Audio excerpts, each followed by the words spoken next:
यहाँ पर आए हुए अतिथिगण, प्राचार्य सर एवं अध्यापक, आप सभी से हमारा विनम्र निवेदन है कि हमारे छोटे से इस नाटक में जो भी त्रुटि हो उसे क्षमा करने का कष्ट करें। धन्यवाद। छोड़ो मुझे आजादी चाहिए, मुझे आजादी चाहिए। लड़की शांत रहो तुम।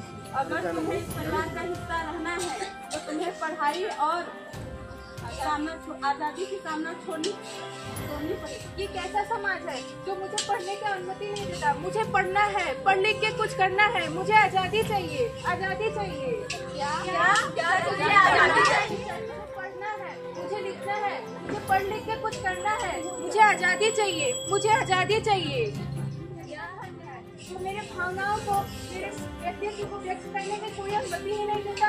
ऐसे धर्म को मैं क्यों मानूं? क्योंकि मैं एक लड़की हूँ, इसीलिए मुझे आजादी चाहिए, मुझे अपने भावनाओं को व्यक्त करने की आजादी चाहिए।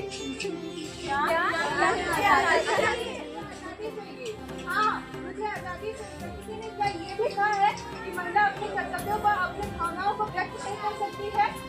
बताइए मुझे, प्रकृति ने क्या ये भी कहा है कि एक महिला अपने भावनाओं को, अपने सम्मान को व्यक्त नहीं कर सकती है? क्या वो इंसान नहीं होती है? बताइए मुझे।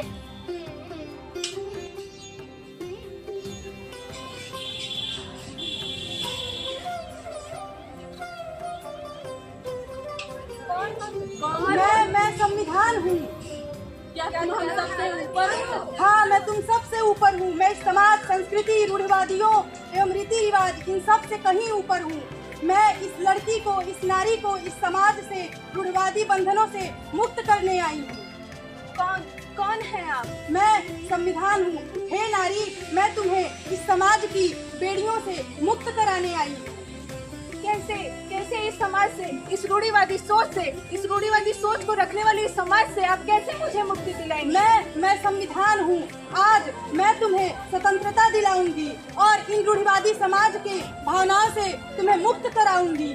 मैं हमारे जो स्वतंत्रता के 6 मौलिक अधिकार हैं, उनसे आप सभी को व्यक्तिगत रूप से आज आबरू करवाती हूँ और मैं आप लोगों को बताती हूँ कि जो हमारे मौलिक अधिकार हैं वो हमारे लिए किस प्रकार उपयोगी हो सकते हैं। हमारे 6 मौलिक अधिकार हैं, जिसमें से पहला समता का अधिकार, दूसरा स्वतंत्रता का अधिकार, तीसरा शोषण के विरुद्ध अधिकार, चौथा धार्मिक स्वतंत्रता, पांचवा संवैधानिक उपबंधों का अधिकार, छठवां शैक्षणिक संबंधित अधिकार। ये अधिकार और कर्तव्य हमें हमारे मौलिक अधिकार दिलाते हैं और जो लोग इनसे वंचित हैं वो इसके प्रति सजग हो जाएं और अपने कर्तव्यों को ध्यान पूर्वक सुने।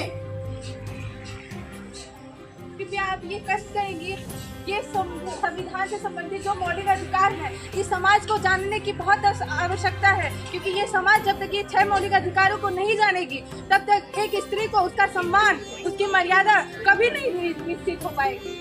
हमारे संविधान में इतनी ताकत है कि वो समाज की सभी बेड़ियों को त्याग सकता है, उन्हें पिघला सकता है।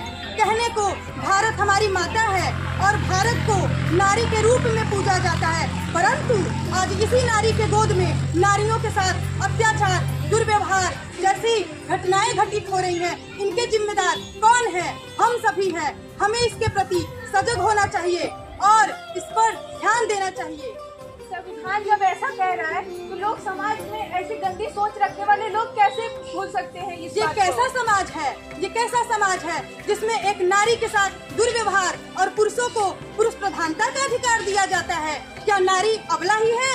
नारी जब स्त्री की जरूरत पड़ी है, वो झांसी की रानी, कल्पना चावला, समाज सेविका के रूप में मदर टेरेसा जैसी स्त्रियों ने आगे बढ़ चढ़कर भाग लिया है। फिर नारी को केवल अबला का रूप ही क्यों दिया जाता है? क्यों दिया जाता है? इसका मुख्य कारण हमारी अधिकारों का हनन है और हम इसके प्रति सजग नहीं हैं। हमें अपने कर्तव्यों और अधिकारों के प्रति सजग होना पड़ेगा और जागरूक होना पड़ेगा।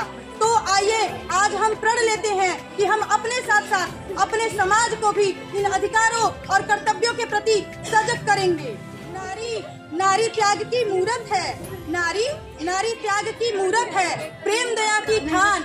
नारी त्याग की मूरत है, प्रेम दया की खान। करना जीवन में सदा नारी का सम्मान।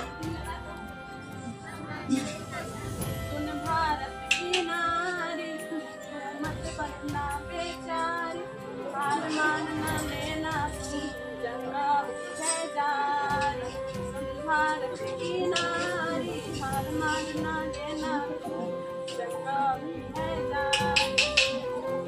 हमारा सभी से अनुरोध है कि अपने यथास्थान पर खड़े होकर हमारे साथ संविधान की प्रस्तावना कहने का कष्ट करें। हम भारत के लोग भारत को संपूर्ण प्रभुत्व संपन्न समाजवादी धर्मनिरपेक्ष लोकतांत्रिक गणराज्य बनाने के लिए एवं उसके समस्त नागरिकों को न्याय विचार अभिव्यक्ति विश्वास धर्म उपासना की स्वतंत्रता प्रतिष्ठा और अवसर की समता प्राप्त कराने के लिए तथा उन सब में व्यक्ति की गरिमा और राष्ट्र की एकता और अखंडता सुनिश्चित करने वाली बंधुता बढ़ाने वाली दृढ़ संकल्प होकर अपनी संविधान सभा में आज